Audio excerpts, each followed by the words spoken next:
In this video, I'm revealing my best money hacks for 2021. These are all really specific things that I do to save more money, make more money, and just live a more financially successful life. They're all things that you can do too, so yeah, make sure to watch all the way through. I definitely think you'll get a lot of value out of this video. So this is my first money hack. If you want to become really wealthy, you need to learn a high income skill. You can save $5 each day by not getting coffee at Starbucks, and it definitely does help, but it's not gonna make that big of a difference when you compare it to learning a high income skill like copywriting, web design, e-commerce, and the list goes on. If you only have skills in low paying things, then well, it's hard to make more money. You can still open up a business that provides that service and still do well, but in my opinion, it really is an uphill battle. So ever since I was in high school, I was trying to build my high income skills. So I really encourage you guys to make it a lifelong mission to acquire good skills. And that just comes with being curious, looking for opportunities, and not being afraid to be a student. Most high value skills aren't learned in college, and they are learned by actually doing them in the real world. So definitely take action and don't let fear hold you back from learning these new things. So my second money hack, and this is something that I've talked about a lot on this channel because it's that important. But this hack is, unless you guys are making a lot of money, you should always be choosing to live with a roommate or multiple roommates. Or even better, if you can,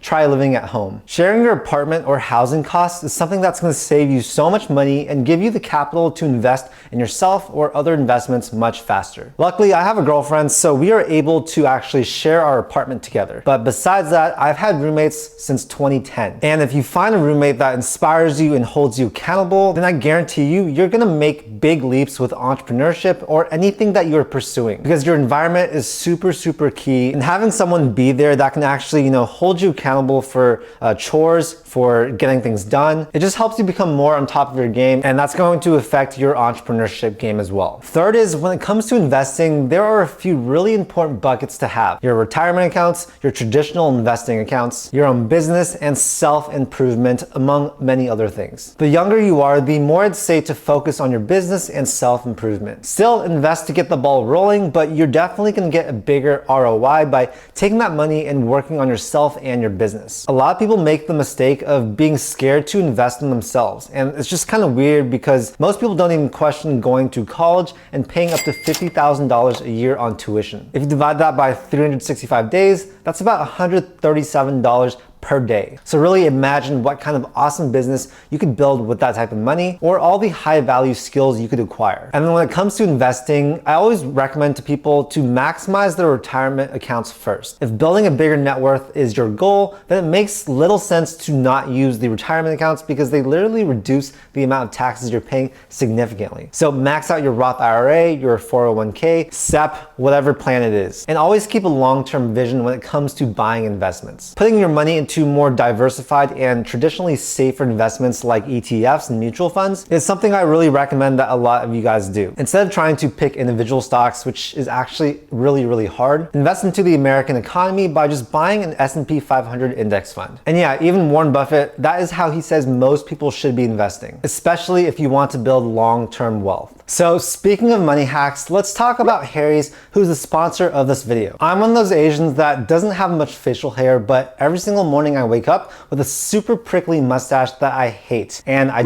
really don't look good with. That's where Harry's comes in. Harry's is a personal care brand that delivers a clean, comfortable shave at a fair price, as low as $2 per blade refill. It's honestly one of the best shaving sets I've ever used, and it's really inexpensive and convenient as well. I get my blades delivered directly to my door so I can focus on making money instead of going out buying shaving stuff and just wasting my time. Also, Harry's supports great causes, and they give 1% of their global sales to non-profit organizations that provide mental health care. Right now, you can get a Harry's trial set for just $3 or get $5 off any shave set when you go to harrys.com/CharlieChang. In the trial set, you'll get a 5-blade razor, a really cool weighted handle, a blade cover, and their foaming shave gel. So yeah, a trial set for $3, that's definitely a money hack to me. I'll put the link below, so I encourage you guys to check them out. And now back to the video. Next on the list is properly utilizing credit cards to your advantage. So I use credit cards for every everything that I buy, and as a result, I've received about 1 million points that I can use for travel and cash back, and it also contributed to getting my credit score to about 800. If you're paying with a debit card or cash, then you're actually subsidizing the cost of goods for rich people. That might not make any sense, but basically here's how it works. Credit card companies will charge merchants a merchant fee, which is typically around 1.5 to 3%. Then they pass that fee on to you with the price of the item. So say a $50 purchase results in a fee of $1. For credit card users, they are going to get that $1 back in points. People that pay cash and with debit, they aren't going to get that $1 back. Therefore, it's like this weird distribution of wealth from poor people who often don't use credit cards to the wealthy who are more often using credit cards. So yeah, unfortunately, it literally costs you more money to not have a credit card. Oh, and if you guys do end up using credit cards like I recommend, make sure you're paying it off in full each and every month, because you definitely don't want to have a balance and be paying like 20-25% APR. My next money hack involves passive income. And the truth is, you're never gonna feel really wealthy if you continue to trade your time for money. So after graduating college, every time I'd go out to buy something, I'd think, how many hours did I have to work to buy this thing? So let's say I made $50 an hour tutoring. A nice meal out would cost over an hour of my time, and even more if you consider the taxes. That really got in the way of me enjoying spending money, so I started to learn about passive income. I began creating a lot of passive income businesses in e-commerce, many of which failed. But eventually I found my groove with Amazon FBA, affiliate marketing, and YouTube. I also started working in real estate and mortgages, both of which are commission-only jobs. You can't really quantify an hourly pay for these types of jobs, so I actually learned to enjoy jobs that aren't tied to your time. And this is going to lead me to real estate investing later on this year, which I really hope to make a significant portion of my net worth in the coming years. So my advice is to look for opportunities in which money is not tied to your time and start trying to build those side hustles or income streams. It's going to pay off, and you'll never look at money in the same way again. My next money hack is to never buy anything unless it's on sale. So obviously some things are never going to go on sale, but many things will. And in today's world, you have so many options on things to buy. If you're buying a couch, for example, go find one that is currently on sale. There are literally thousands of couch models out there, and a good, let's say 20% are probably going to be on sale at a given time. So really, you might as well save some money and buy those. The same thing goes with groceries, cars, technology, and more. The more you prioritize this, the more you're going to save on everyday purchases, and over a year, this is going to add up to a lot of money saved. My next money hack is all about mindset, but it's something that can drastically increase your income. When you guys are charging for your services, so this applies to any business, don't be afraid to charge more than you are comfortable doing. In fact, I think that if you're comfortable with how much you're charging, you're either undercharging or just not giving enough value. The only time this does not apply is for, let's say, your first 5 to 10 clients. After building your initial portfolio and client base, your rates need to go up. This will ensure that you get better clients that complain less, you'll make more money,